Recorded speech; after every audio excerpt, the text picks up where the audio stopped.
Cardiopulmonary resuscitation is a process that every person should know. It is a process that has the ability to save a life. Hi, I'm Landon Taylor. And I'm Hershey Patel, and today we're going to teach you the basics of cardiopulmonary resuscitation, more commonly known as CPR. According to the American Heart Association, 70% of Americans feel helpless when presented with a cardiac emergency situation. The purpose of this video is to make you feel less helpless and more confident when a peer of yours is in a life or death situation. Here are a few things you should know prior to learning how to perform CPR. First, CPR is meant to maintain life. A typical victim requiring CPR is someone who does not have a heartbeat and is not breathing. It is unlikely that by performing CPR you can bring someone back to full consciousness.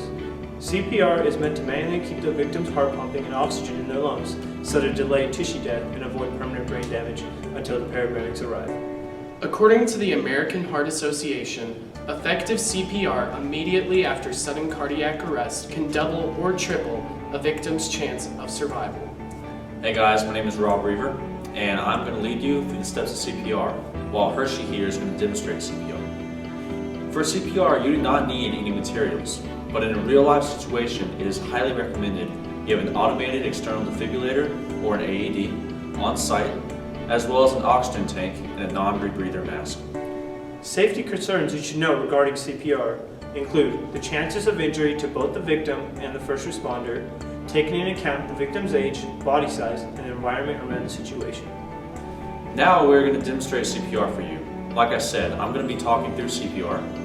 Hershey here is going to demonstrate the actions of CPR, while Landon is going to be our victim. When you come across a victim laying on the ground, you need to make sure the scene is safe, and there's nothing around that can harm you, the rescuer, or the victim. Now that the scene is safe, you need to put the person on their back on a flat surface. Step 2, you need to check for responsiveness. You need to make sure that the victim is not just taking a nap, that they're actually unresponsive. Hey, are you okay? Now that we see they're unresponsive, we need to move on to step 3, which is calling 911. Hello, 911? If you don't call 911, and if paramedics are not on their way, then help is not coming, and that's a situation you do not want to be in. So that is a very, very important step, that you call 911. Step 4, as the rescuer, you need to move to the head of the victim and check for the pulse. As you can see, Hershey has placed his fingers on the victim's neck where the carotid artery is, feeling for a heartbeat. Step 5, you need to check for breathing. Hershey is going to feel if there's any air coming out of the victim's mouth, and also look down the stomach line to see if the stomach is rising or falling. Step 6, now that we know that they do not have a pulse and they are not breathing, we need to get in position and get ready for CPR. Step 7, you need to place the heel of one hand over the center of the person's chest between the nipples as Hershey is demonstrating. Place your other hand on top of the first, keep your elbows straight, and position your shoulders directly above the victim. This will give you, the rescuer, the best leverage when performing compressions.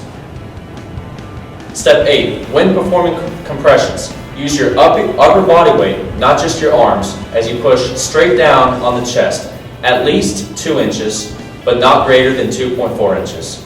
You need to push hard at a rate of 100 to 120 compressions per minute. 30 compressions for every 2 breaths. So now we will watch Hershey deliver 30 compressions to the victim.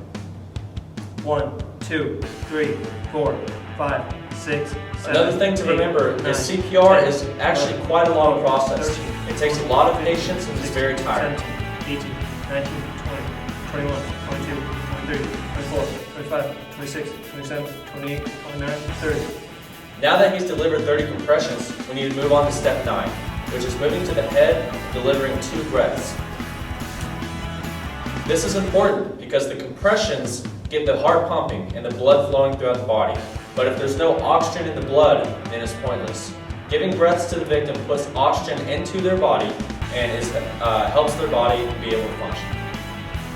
Step 10, continue CPR, compressions and breaths, until there are signs of movement or until emergency medical personnel take over. At that point, do your best to help if help is needed. Now you know how to perform CPR and save lives.